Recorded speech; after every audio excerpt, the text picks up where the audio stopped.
It's Chris. Let's do this. Crowdfunding roundup. I wasn't kidding about this week really being jam-packed, and there is a little bit of everything for everyone. And a couple of them are a little bit more stand out already for me as I've started to splice through the rulebooks, splice through the pages, look at, okay, why am I getting this now? What's the difference? How are the mechanisms incorporating? What are we looking at from a total package standpoint? Not just the idea of the game, the deluxifications, the FOMO, the price point, the value, all of that stuff. Like, what are we actually getting down to nitty-gritty? As always, giving you the most complete look at these games to make your decision making as easy as possible so that if it sounds interesting, you can give it a more in-depth look when you have a chance. As always, if you like it, you know what to do. It's YouTube. I mean, it's what you do, right? Okay, let's go. Let's do this. Right into it. First thing I'm going to put out there, I'm going to run just a brief side tangent here at the beginning. I want to talk about how evenly distributed the money is, right? There's nothing that is hugely, massively overwhelming everything else right now. You have Fox Experiment, 140. You have Legacy of You, 120. You've got Forsaken here, 150. You've got Rivet Wars, 150. And then you have the next tier. You have Quodd, almost at what it was at when it canceled last time, 100,000. Then you go into sort of the next level down. You have Dawn of Ulos, almost 58,000. You have Atlas Lost, 60,000. And then you have Weimar, 45,000. So this is a very, very even distribution of funds this week, and that's sort of the blessing curse of pick your own, choose your own story adventure sort of thing, only crowdfunding-esque board game adjacent. So let's go back here. Let's start with the Fox Experiment. This was the one I was most hyped about, but this is also the one I said, you know what, I could see myself, as with Skate Summer, looking at Pandasaurus and saying, why am I getting this now? And the main thing that Pandasaurus has done here is similar to Skate Summer, is you want to get a 5 to 6 player expansion with some deluxifications, with upgraded components. That's what the Fox Experiment is going to be giving you. This is a very interesting game in how it actually develops. You're going to be using these dice rolls to actually match symbols on the sides of the dice to create pairs, to mark off boxes to get traits to help you then breed the foxes that you are breeding better. But in order to get the foxes and get those traits in the first place, you are going to be doing a draft, and not a regular draft. You are going to be drafting 3 different things at the beginning of this game that are going to be drafted in any order, for example. So it does not matter of how the order is that you draft, right? You're drafting for a mother fox, a father fox, and a position along one of these tracks right here, if I can find it. It's one of the tracks on the board. Essentially, the tracks on the board are going to give you different resources, different traits, or even science cards to help you evolve your foxes better. And so if you go furthest on the left side of the track, you're going to be automatically the first player in the next turn or the next round. But as you go across, it's going to give you various benefits that could affect turn order, but also going to give you more of those other things that I mentioned, including the traits. And so what you're doing then is you can draft them in any order. So like the first person may want the best mother fox that they see that meets their needs out there. Well, the second person may see that there is not a mother that they want then, so maybe they're going to draft the dad. And then seeing that the first best mother and dad, the third player, seeing those are gone, may ultimately decide to go on the track that's going to fit them. And then whatever based on the track, maybe they'll draft the father in the second round and the mother in the third round.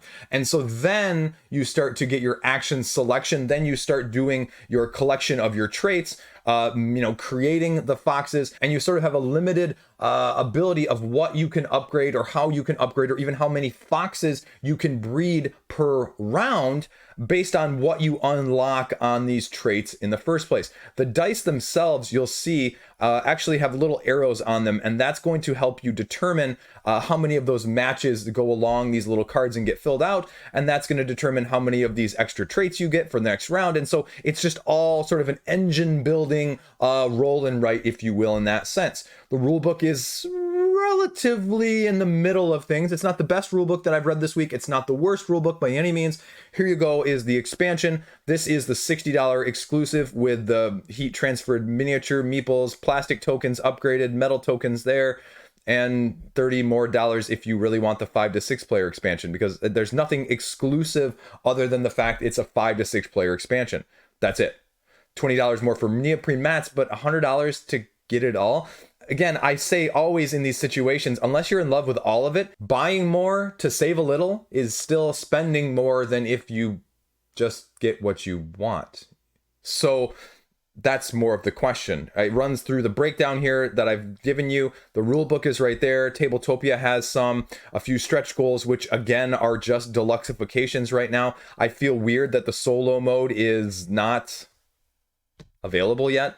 That's kind of a false stretch goal. Oh, we'll include this in the retail. You're going to include that in the retail anyway. Come on, Pandasaurus. do better on that side of things. A few previews. There was enough talk about it at Gen Con, a bunch of live streams from everyone across the sun that you can imagine that does Twitch nowadays, and that's pretty much everything you need to know. Like I said, the price points are there. So you have the $40, what is it? The $40 retail edition? No, $55 retail edition, $60 for $5 extra, you're going to get the Kickstarter exclusive upgrade. So, well, that's a no-brainer. I never understand, unless you're one of the Europe and somewhere else in the world, I don't know why you would get the retail edition. And I really not sure I want to spend $100 on it either. That's a lot of money, and somewhere in between might be okay if you really love it. This is probably the game I'm most on the fence about this week, and that's why I kind of wanted to start with it, because I had high expectations for it, and we'll see where it goes and how it does going forward. Next up, we're going to talk about Legacy of You. This is a solo game. This is a solid solo game coming from Garphill Games, and it's got almost 2,000 people backing it just in the first day. It's a very, very short campaign.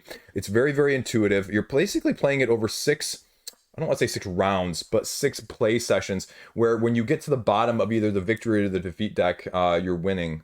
And you're playing it until you get to the bottom of the victory or the defeat deck. And as you end each session, when you flip over either the victory or defeat cards, it's going to lead you to a different narrative, which is going to include other cards or more cards into the campaign. It's resettable. And I didn't really get the sense of how the difficulty was going to change when I was reading the rulebook. I'm assuming that will play into some of the narrative without going into the spoilers. As always, Garphill Games basically says, hey, back us if you like us. If you don't, that's okay. Get it at some point else too, and that's completely fine with us. The weird thing that I was sort of turned off by, as someone who isn't really a big promo person in the first place, is that the promo set that they're offering is not just for Legacy of You. It's for like Legacy of You, Hadrian's Wall, and their third game in the series of this whole trilogy that I'm completely blanking on right now, and I'm sure will come up in a second.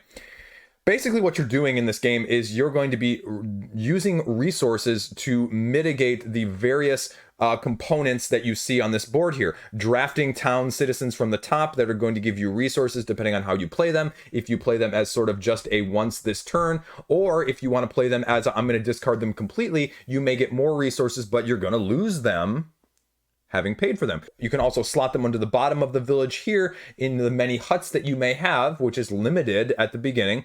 And that's going to give you a harvest bonus, because harvesting is the main phase that you're going to be doing at the beginning of the game to gather all of your resources, anything that matches this symbol. Then you're going to be taking actions only limited by the sense that if you have enough resources to pay it, then you just do it. And that includes buying citizens, fighting off the barbarians, building the canals, or building more structures along your settlement in order to do more of the other stuff, more harvesting, more battling, more workers. Workers are specifically colored here for a reason. Workers are colored by the jobs that they can potentially do, as well as how they can be able to interact, not only with you, but as well as the barbarians. Certain barbarians are only going to be able to be mitigated by certain workers. Then you suffer any attacks that are not taken care of, return the barge, refresh, and repeat until either you meet one of the 3 victory conditions or one of the 3 losing conditions. I believe there's 3 of each. Don't quote me on that. I mean, it's beautiful to look at. Here you go. Raiders of Scythia. There you go. That's the 3rd game that I couldn't think of. A bunch of videos down here, mostly previews. You can get some impressions that way. And it's going to cost you about $43 prior to shipping. Here's all the other games you can get from that series, including a different promo and some metal coins. No pledge manager. That's the other big FYI. Garphill Games, no pledge manager. So get it in now if you want to get it. That's Legacy of You. I mean, the rulebook is there. It's probably one of the easiest rulebooks I've read this week. So if you have any interest from a solo standpoint, it's worth looking at. I was looking at this as a non-solo person, and having read the rulebook now, I just can't see myself going back to it. It gives me sort of a slightly Mage Knight-esque vibe, and I mean that only in the sense that you can play through this campaign and get different results and different interactions, not in the actual mechanics of it, if that makes sense. But it does have some of the card play resource management there if you're looking for it. I think it looks solid, but your mileage may vary too, depending on what you're looking at right now. So next up, we're going to talk about Dawn of Ulos. Dawn of Ulos, this is the other big one that I really had my eye on. And I'll tell you right now, as this is about to fund several hours after me probably filming this, this reminds me very much of Ethnos, the CMON game with the horrible, ugly artistic interpretation that everyone is always hoping for a retheme of. It reminds me very much of that because you have 10 various factions that you are going to be slowly manipulating via the use of tiles being placed on top of other tiles. And that's where it started to lose me, essentially. So what you have is you have this grid of these tiles that interlock that you place down and has like a, 100,000 different combinations of that can be played down because they're all like very uncharacteristic, unique shapes of these hexagonal patterns, right? And you can see that there's already terrain on them. And what you're doing is you're drawing other terrain tiles to place on top of them to match them. And if you match them, then you're moving them, like it says right here, you can kind of see you're putting them on ones that already match.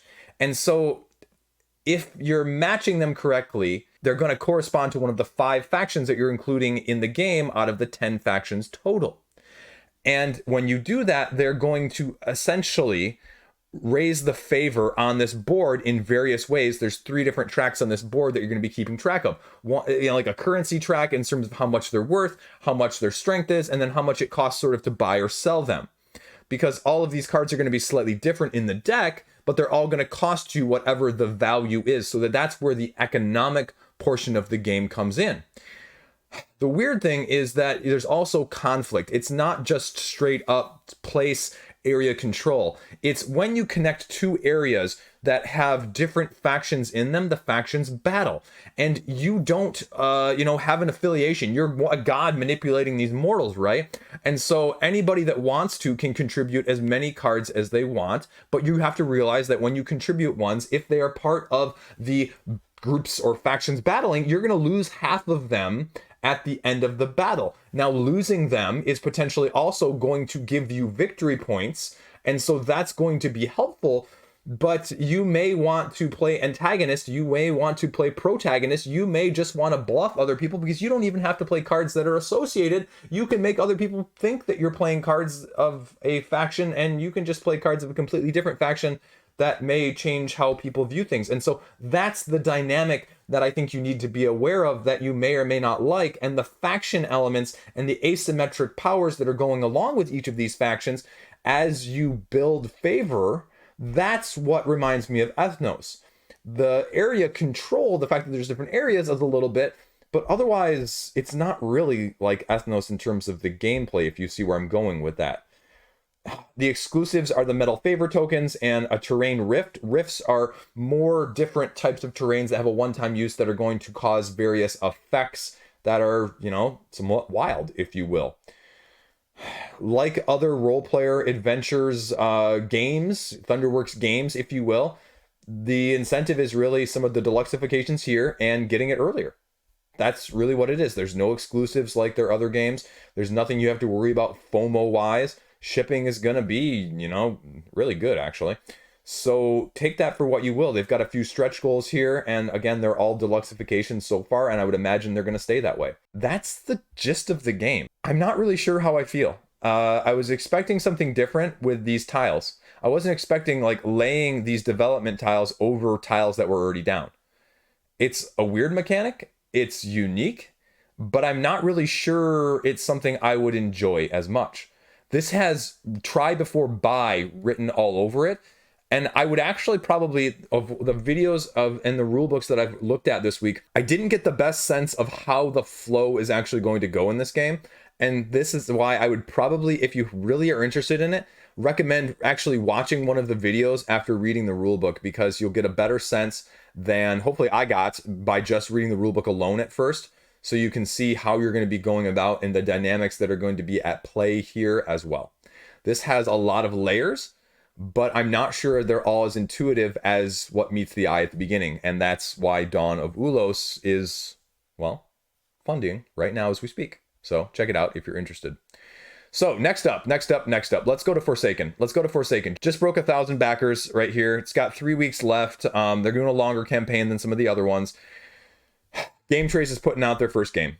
This is Mad Max open world sandbox adventure. Literally sandbox, figuratively sandbox. Not literally, you know what I'm saying though, like open world-esque. This is the part I didn't see before. 45 to 60 minutes per player. Okay. That's what you need to know. You're getting content that's unlocked, lab limited. This is the FOMO aspect they're going for right here. Social goals, stretch goals, and daily unlocks, blah, blah, blah, blah, blah. Bonuses not marked with anything more specific is going to be included at retail. New character so far, this is going to be lab limited. There's an expansion as well. There's some encounters that you're getting and new unlocks. It's going to be all across the board of what you'd normally expect on any FOMO-ish campaign of why to get it now, right? So what you're doing in this game is you're essentially having 3 actions set to your turn that are going to be allowing you to interact with this encounter guide of moving around, going for quests, interacting with NPCs, buying things, traveling across the board. But your characters are going to have different powers that are going to allow you to get additional actions to combo them and chain them to give you more than what would just initially be a basic 3 action sort of turn. The expansion right here, already at the top, already being thrown out there.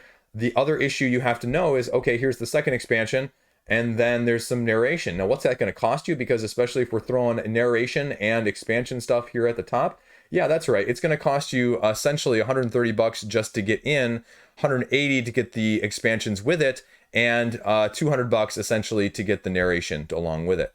And with these open world games, how do you feel about that nowadays? How do you feel about more narrative? How do you feel about these encounters? Because these are encounters, right? There's reading, there's going to be skill checks, there's going to be dice rolling. How do you feel about those with 130,000 words? Right? I don't know. It's something to consider. The gist of it is you have your own character, asymmetric in many different ways, not only just abilities, but also storyline. As you play, there's going to be effects and ripples throughout that storyline depending on how you choose to play. You're going to have your main storyline, but you're also going to have side quests that you're going to have the ability to experience. Then it goes into the modular system that they're including as well, replacing your story and feat cards, and basically just trying to become a legend. Like I mentioned, the 3 actions here, so it gives you an example, and then the encounter step where you're drawing a sort of Dead of Winter-esque card that's going to give you new components, new rules, and effects that are going to ripple throughout said campaign in the first place. The rulebook is out as well, so you can check this out. Gives you the option, but essentially it's a victory point game. The things that you are doing are going to generate you victory points in the combinations of how you're playing the game in the first place. 12, 16, or 20, depending on if you want short, normal, or long. Scrolling down to some more important parts here, we get to the dice tower because challenges as well as combat are going to be decided by rolling dice in the dice tower. How do you feel about that? Now they say, if you scroll down here a second, gear and weapons and talents are going to manipulate dice results either before or after the roll. So there is going to be some mitigation, but are you going to have enough to do what you want to do and not have too much chaos? Because a lot of the stuff we've seen with some of these other open world games, it has been more Euro-esque rather than Amerithrash. Scroll down a little bit further, they break down those 3 actions that I said: move, connect, interact, rest, and summon, as well as confront a bounty. So special actions are going to vary depending on what you've already unlocked, and you get to navigate some of the various symbology that's going to be on the board. They run down sort of the special actions, the factions that you're going to be trying to get affiliation, reputation, and legacy and legendary status with, and they run through a little bit more details down here of what the encounters are going to look like, and then as well what the combat is going to look like in sense of the gathering dice, how you get the dice, and then what the roll is, as well as dealing the damage back and forth. The endgame scoring here, like I mentioned, victory points above. Everybody gets one final turn, though, after somebody either resolves their final story chapter or reaches the victory points in the first place. I don't know. This is expensive. And that's not insignificant nowadays. This is more expensive than some of the open world games we've seen recently, and it's got a different aesthetic. This is more Mad Max, and so I think that's more of an appealing side of things, sort of like Zombicide, the Western one, whatever that one was. I don't remember. Dead or Alive, Undead or Alive, there you go. So I think you're going to hit some people up from that, but price point wise, it's going to be a little bit tougher.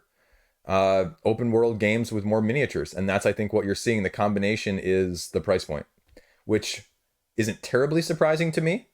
It makes sense for what it is, but I'm not sure, as someone who has a lot of this stuff already, I want to spend another $200 on this when I'm looking at other things that are going to be anywhere between $30 and $60 for, not something similar, but something maybe that's slightly easier to get to the table. So it looks different. It's got some different aspects. The question more is just whether or not it's different enough for you, or how many of these other games do you already have, and is it going to fit in with all the other ones you have? So there you go. That's Forsaken. Rivet Wars. We're going to talk Rivet Wars here, Reloaded.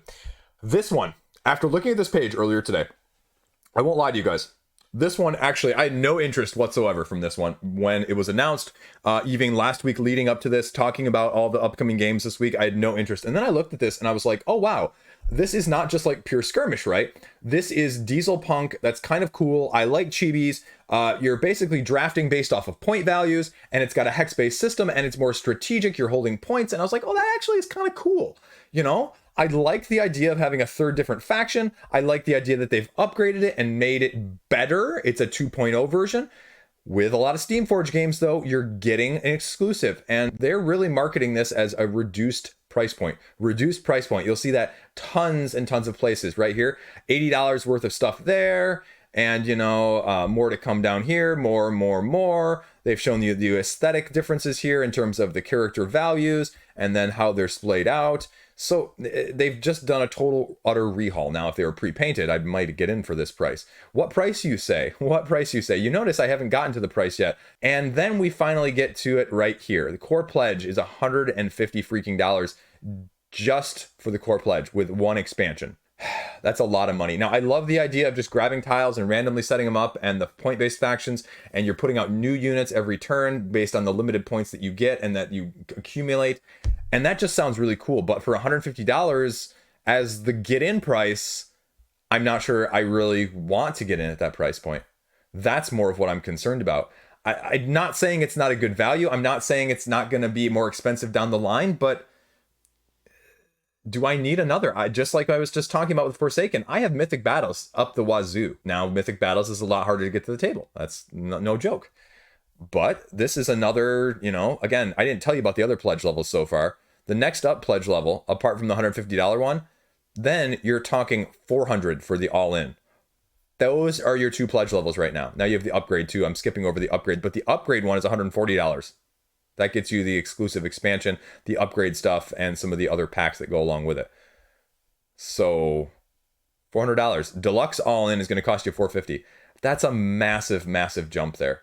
A massive jump. Like I said with the other video, $151 savings is not $151 if you're not spending $151 or $200 or $300 in the first place, right? This expansion is worth $135, they're saying there. That's a lot. This is another game, just like Dawn of Ulos. I would love for somebody else to own at this point, but within expansions that are going to cost you over $100 each, worth-wise, value-wise, it's not for a price I can afford. Reinforcement bundle, $200. Now, you can piecemeal them down here. If you go in, you can check them all out down here. Deluxe all in, like I said, here is $450.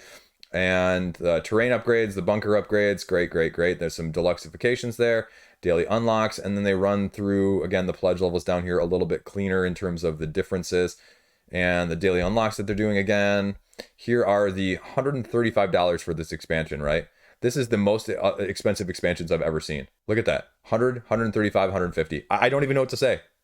And the rulebook's not out on the first day. Again, nothing wrong with that, but when is it going to be out? Because this is one I would be scrutinizing the heck out of. So, yeah. Anyway, that's all you need to know, essentially. Now you can have some nuances, and this is where the rulebook is going to be necessary. Plug in upgrades that are going to upgrade your guys as they're out on the battlefield. Combat, back and forth, dice driven. How do you feel about dice? Grid movement's fine. Capture objectives is fine. Completing missions is fine. New reviews, old reviews. That's Rivet Wars. I mean, I don't know what else to say. It's about twice as expensive as I figured it was going to be. And I can't be the only one that's having a little bit of sticker shock from the fact that expansions are over $100. So now we have Atlas, Lost, Rise of the New Sovereigns. And you know, I have mixed feelings about this one. I went into this very high on the concept, very high on the designer. And as a Japanese game, you know that I am really high on those in general. So I give a lot of love to those on this channel regardless. And so this one has sort of gone both ways already. I've already sort of pledged my support, and I've already sort of thinking about canceling my pledge because of just the nature of the game itself. And let me tell you a little bit more about that. It's absolutely killing it, right? $84,000. If you would have said this was one of the higher ones this week, or that this was going to be above some of those other names, I don't think a lot of people would have agreed with that. And so that just tells you how people think of it as a concept.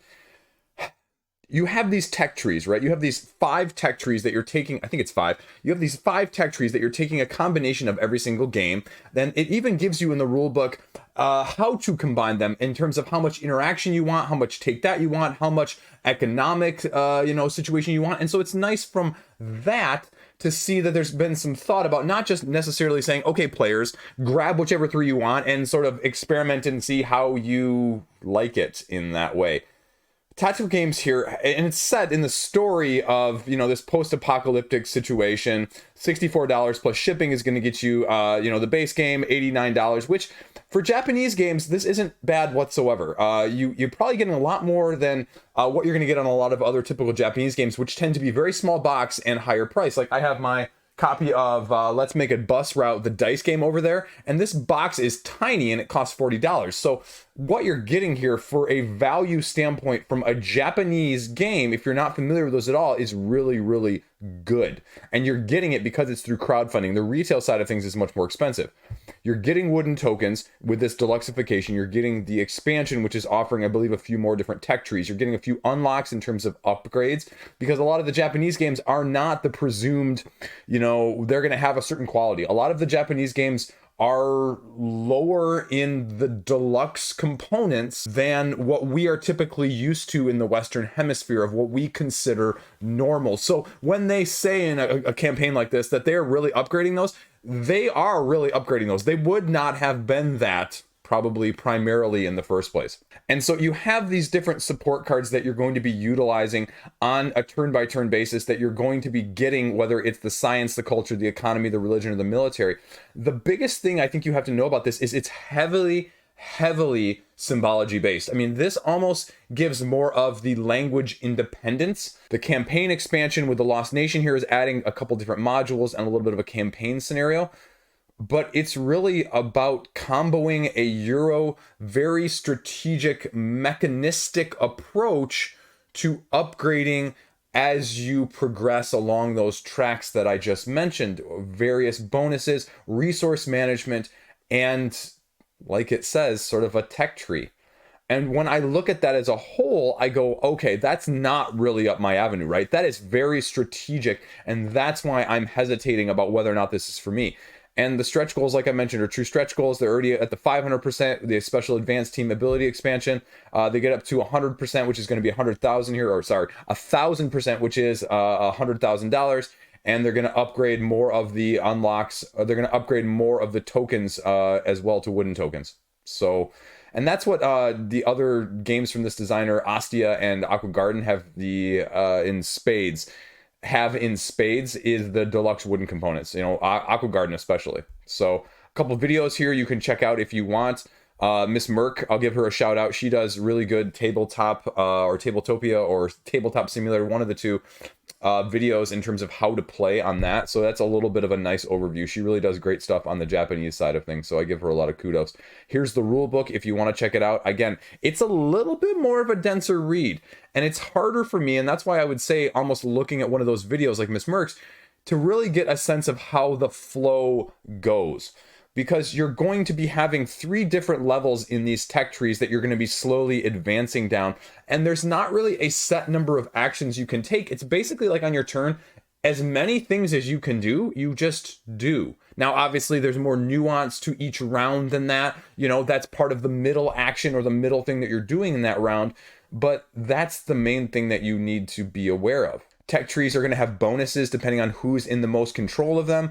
And then I have more influence in all of them. You're going to get more unique cards, 150 total that are unique. So I don't really know much about the campaign overview, the expansion here, so I can't speak much to that. But that would be an interesting aspect because of the modularity of it, giving you very specific scenarios you're trying to go for and achieve.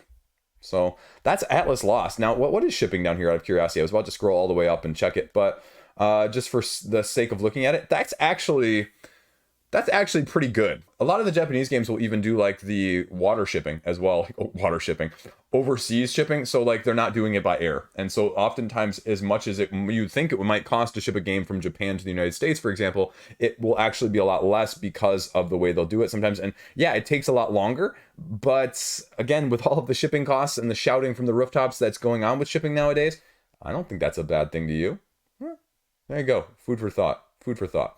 We're going to go over to a game found here, and we're going to talk about Space Explorers, Age of Ambition, and Prehistories Evolutions. I had a chance to play Prehistories Evolutions, and it's giving you 4 different modules there, and it's getting everything for $40. And for $40, I would have expected this to be a lot more. I would have expected it to be more along the lines of Space Explorers, which is more of a set collection game. And this is, it's a lighter tile-faring game. I did a video on it about 2 weeks ago when I thought this was coming out, or last week, the beginning of last week, actually.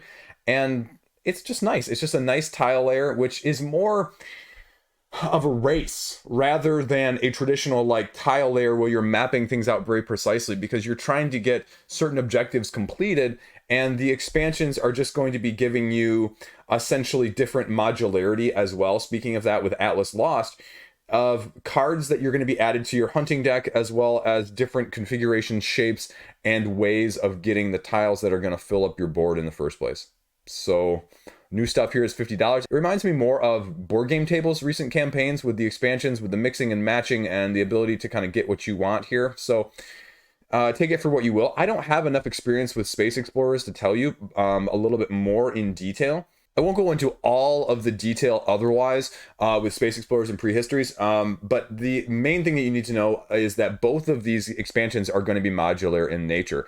Powers, leaders, crises, and goals, as well as different talents. And so it's really just giving you asymmetry with these modules. And I don't know, I haven't looked at the full rulebook here for the Age of Ambition from Space Explorers. Yes, you can see it kind of runs through all of them and gives you a little bit of a synopsis. And if it's anything like the Prehistories one, most of them can be used together, but not necessarily all of them. And with a game like this, I'm not sure you'd always want to use all of them. And I feel kind of mixed when you have that many. Like, I think of Splendor as the base for modular expansions whenever I think of games nowadays, and how whenever I played Splendor with the kids even, we never really utilized all of them. We always found 1 or 2 modules that we liked better than others. And so when I see these all together, it always gives me that little bit of feeling. At the same time, for the price that they're asking for 7 different modules here and 4 different modules on the Prehistories, that's a price I think most of the time you may be willing to pay to find which ones are right for you, because it's no way feasible from an economic business publishing side of things to do those individually. It's not, and that's okay. I mean, Space Explorers is collection resource management, and I like that. And that's why it's always been sort of on my radar, but it's never really, again, I've just never come across it in person. So I would be open to trying it out at some point if somebody brought it to game night. Prehistories, again, like I said in my video, it was ultimately probably a little too light to have a permanent spot in my collection. But with the bidding, the initiative, and the way the tiles are laid, because again, like I said, the tiles are laid in more of a rush. You want to get as many as you can without taking wounds, which is going to limit how many cards you draw back up to be able to bid for the next round. It's doing it differently. And so if you haven't seen it, it's worth a look-see if you like tile laying. That's going to put you definitely more on the lighter side. That's just what you need to know. And there's plenty of information, myself included, actually. Ooh, look at that. I didn't even know I was going to be on the page. That you can check out. It's straightforward. It's easy to learn. It's a lot easier to learn than a lot of the tile layers. But like I said, it's family friendly. It's kid friendly. So that's in line with both of these games and more of the recent 25th century games. So it's not obviously doing gangbusters by any means, but they had a $5,000 goal and they're almost at 100 or 200% of that, 100% extra of that, 200% total. And it's just gonna be what it is. This is not, the biggest name out there, but solid modular expansions for games that are easy to play. Take that for what you will. If that's your ilk, go for it. There you go. Space Explorers and Prehistories, the expansions. Next one up here is going to be one of those games this week also that kind of I never really gave a shot to, that I was really never really interested in until today when I looked at what the game actually entailed, right? Like, I heard all the hype when Merchant's Cove came out. I saw all the, people loving this game, and there's a bunch of awards here that they're talking about of best game of the year and number whatever game of the year for certain people. And that's, I never really looked at it because they always described it as this asymmetric Euro game. And, me and Euros, like, I don't do a lot of Euros. I don't have a lot of Euros. I've got very, very select Euros in my collection. And so now that I actually looked at it, like, I thought it was just like, more worker placement asymmetry. Like, everyone has a little bit different how they're working their worker placements. No, it's actually like different mechanics in each of this. It reminds me more of the game from OOMM Mythwind, if you remember that, where they had sort of this open world asymmetric characters that you chose from that had all different ways of doing their jobs. And, whether it was tile laying, set collection, worker placement, bag building, that's what they're going for here. And I didn't really realize that. And so now I'm actually looking at this and going, when I was looking at it today, oh, geez, I actually might like this. But I'll tell you right now, there's two things sort of holding me up. One, this new expansion actually looks great. The mechanics with the new ones here that they say are slightly more complicated are right up my love in terms of how they're working with the mushroom farmer, detective, treasure diver, and then pastry chef, because you've got one of these, the diver here. I was going to say the mushroom diver. That's a whole nother getting into not suitable for work conversation. The treasure diver here. And so they talk about these being very much more complicated than the base ones in terms of what you're having to do. And then you have Johnny Pack, and game designer anyway, little game maker here, Kickstarter exclusive. I didn't realize though that Final Frontier put Kickstarter exclusive stuff on this, so that's the only thing that really surprised me, apart from the price point, because the expansion, $70 for these 4 plus the exclusive stuff is, okay, I can see that with cost prices rising, reasonable.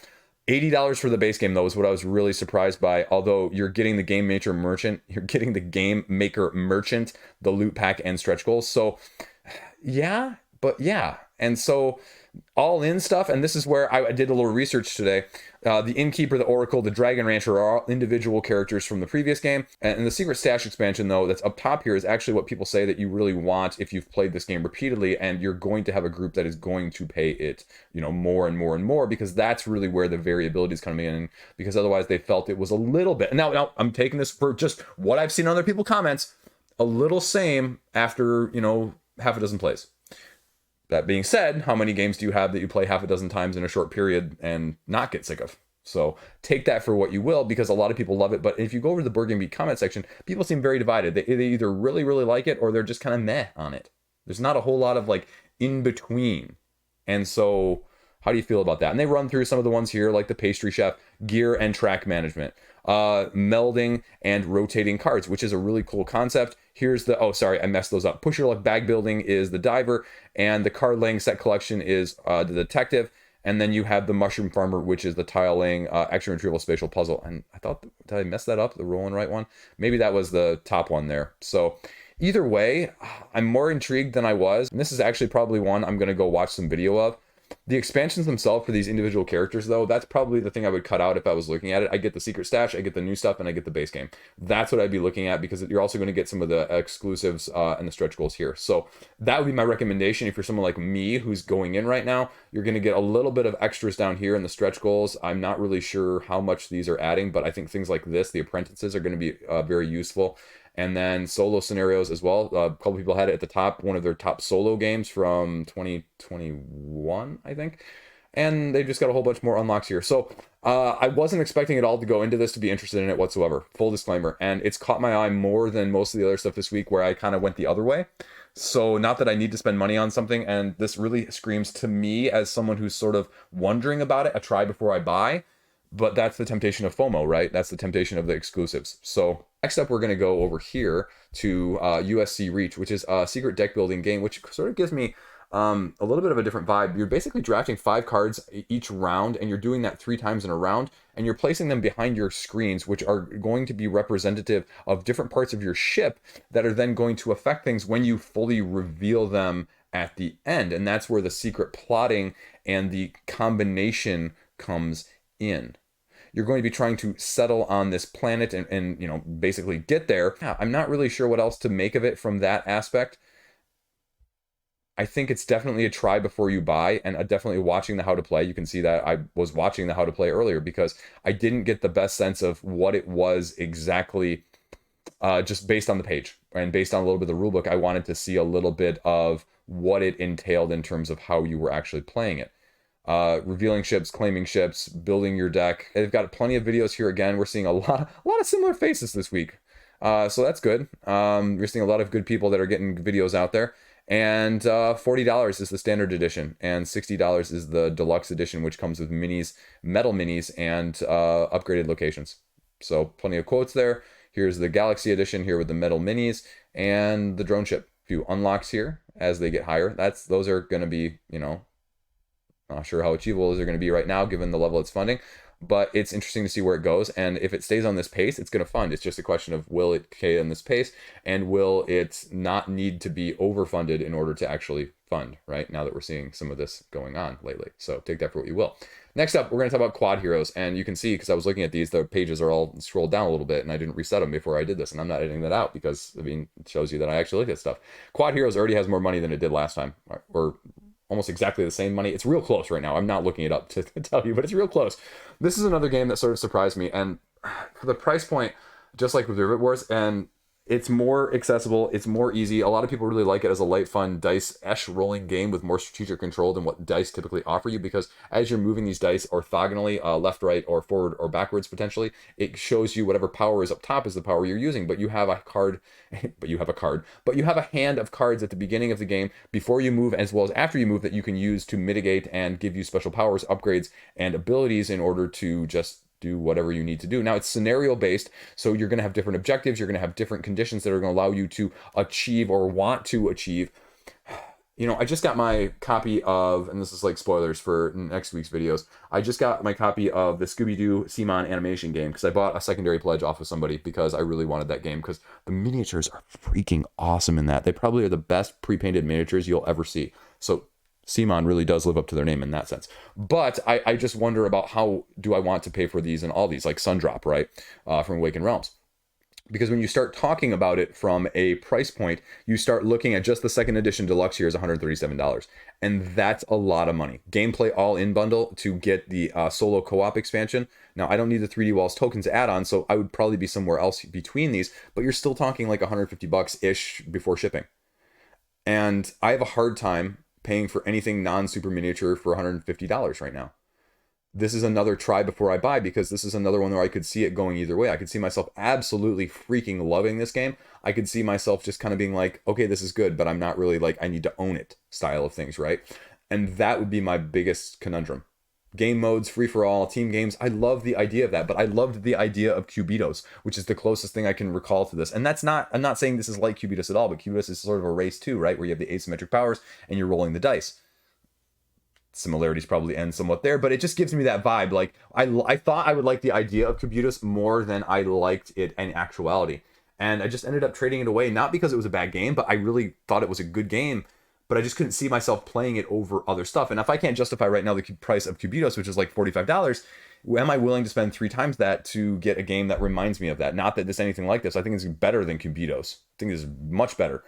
But that's still a lot of money. They run through what you're doing here, cards, movement, cards, and then event cards, which are going to trigger everything across the board, because I love that. You know, everyone gets affected by something and you have to adapt tactically to it in order to still achieve what you're going for. So I haven't been excited by the games I thought I was going to be excited by this week, and I'm being excited by other ones. And that's both really cool and why I do these videos each week, but also really scary because all of the ones that I'm actually more interested in are a lot more expensive, and that's not what I need right now whatsoever. Take it for what you will. There's enough information out there on version 1 and version 2 that you can see what it is, you can see everything that you're going to be getting. And if you're going to get it, I probably would lean towards the painted ones. I would, no lie.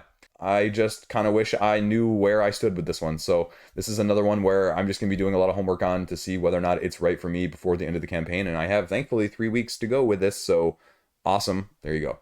Next up, I talked about this one as well in the preview video last week. This is Weimar, the Fight for Democracy. And this gives me very strange vibes.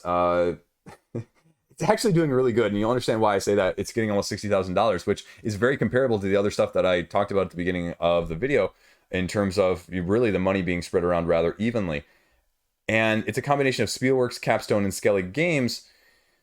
fighting for democracy, two separate equal parties, sort of 1918 Germany, where you're basically trying to be one side or the other, Democrats and conservatives trying to defend democracy, or the communists and the nationalists trying to overthrow this newly found republic. It's really a card-driven game in terms of what you're going to be playing, because you have 70 different cards. You have 170 different cards that you're going to be utilizing. It sort of gives me more of the Twilight Struggle-esque vibe in terms of the nuances. Only instead of having just like one main area, you have two areas that you're going to be achieving or competing in order to win the game. Both the public opinion, as it says here, where there's going to be streets, issues, significant decisions that are going to affect gameplay, but then you have the streets themselves where you're going to position followers strategically in order to help out with things like demonstrations and fights and other actions. Multi-card use gameplay. And so that's the other aspect that really sets it apart in more of a, Gloomhaven almost style. And you're only going to have a 12-card deck each round that's going to delve into what you can achieve each time. Asymmetric and often contradictory cards that are going to go up head to head. This is where it loses me right here, right? $134 for a card-driven game. This is a big card-driven game. No pledge manager, but that's a lot of money. And so if you want this game, you really have to love this game.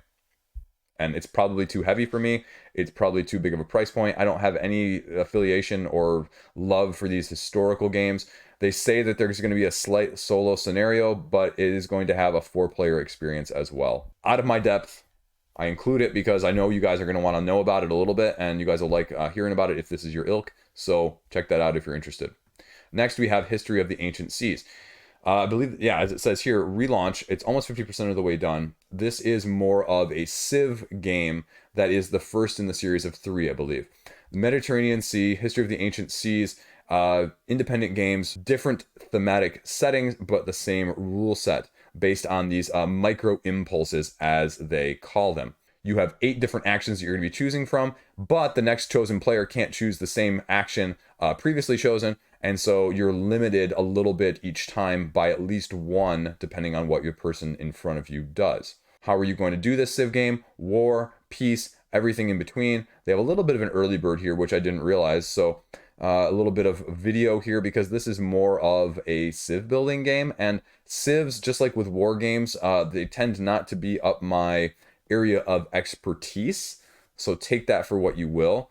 Hellas itself is a 2-player game where you're either Athens or Sparta, and you're competing for supremacy over the Aegean Sea. Give you a little bit of description of what this is, and then you have another game here, Dice Are, and then let's see, you have Mare Nostrum. So 3 sets in this installment, and yeah, you can play at higher player counts if you have, what does it say, actually multiple of them? No, just if you have this one, actually. This is 5-player. So they're all a little bit different player counts then too. Yeah, 2, 3, and up to 5. So again, this is well outside my wheelhouse. So they give you the rules here. I am not going to try and give you an overview of those, because that is outside of something I'm going to be able to do in a short, concise time frame. But stretch goals and everything else you need to know is on this page. So if you have an interest in more of this Civ building warish game, give it a look-see. History of the Ancient Seas. Next up, Magical Friends and How to Summon Them. This is a relaunch, and this is one that you probably need to look at if you're looking for something a little bit lighter, but be aware that this has a significant amount of take that. They're close to funding, which is really impressive. $17,000 for a game you've probably never heard of. Now, the tricky part of this game is you're going to be laying down these tiles that are going to have different abilities or actions on them if you land on them. But what are you actually doing, right? Because you're summoning your magical friends. You are a wizard trying to bring as many creatures that you are summoning over 7 rounds all the way to the tavern which you are occupying. And the tricky part is you have to make the way all the way across the board in order to get there. So it's not just the fact that you summon them, you have to actually get them across the board. And so how many times you're moving them, how far you're moving them, where they're landing, what's happening on the spot they're landing on, the abilities that they're going to give you, the spell power that they're going to give you, the amount of take that you're going to experience by getting rid of other people's creatures on the board at the same time. That's what you're dealing with. The tiles are random. You set them to either side, especially at the higher player counts of 4 to 5. And I think they say actually with 2 people, you actually have like a dummy AI sort of account. I can't think of the word right now, but it's not really as good probably at the lower player count. So it's probably best at 3, 4, or 5, just based off the rule book that I've read.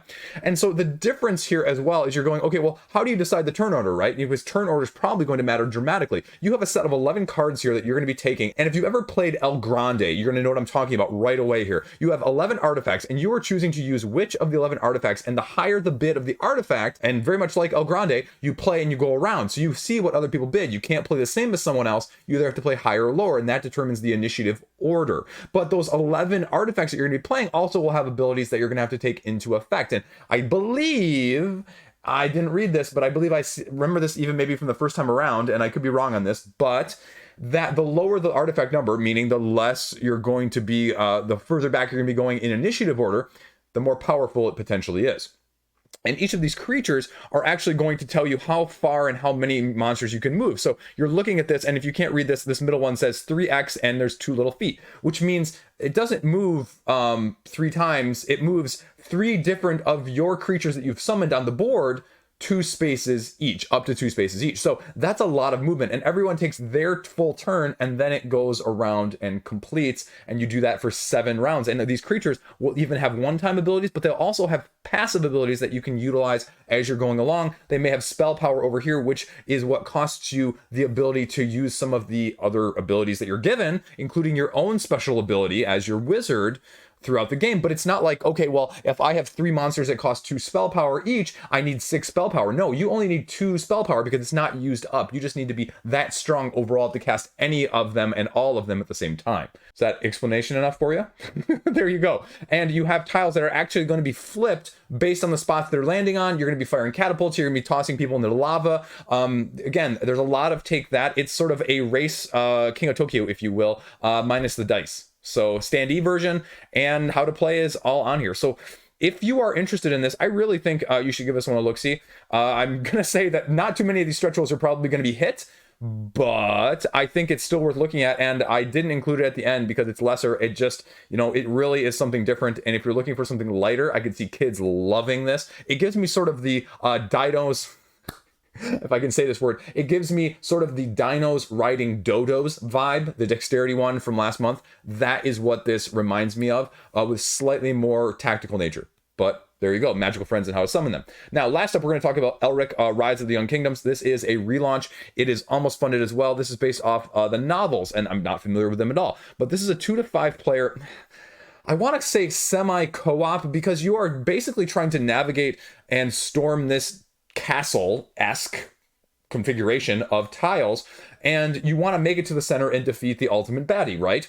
But the person with the most victory points at the end is still the winner. This is miniature based, and there are multiple spots on these hexes that you're going to be occupying, because not only are you going to be occupying them, you're going to be going up against bad guys, you're going to be playing cards, you're going to be doing 3 phases of auctions with the artifact cards in your hand, because you're going to have a hand of 6 artifact cards. They're going to have various powers, various abilities, and they're basically 3 different ways that you can use them along the game side of things: victory points, auctions, or the abilities themselves as you're going along. So you're going to be claiming these areas, battling for area control to get better rewards, but then also having 3, now count it, 3 different types of auctions at the end of each round in order to determine things like initiative, loot, and even turn order, I believe, is all going to be mixed in there. So there's a simultaneous French campaign going on. This one is only at 27,000 of 30,000 they need, or about. The other French campaign is, I think, 4,000 euros of about 10,000 euros right now, if I clicked on it earlier. The pledge level's 75 euros. Sorry. Miniatures, and the expansion, which is giving more characters, and I think a new area that you can explore. So that is the general overview of Elric.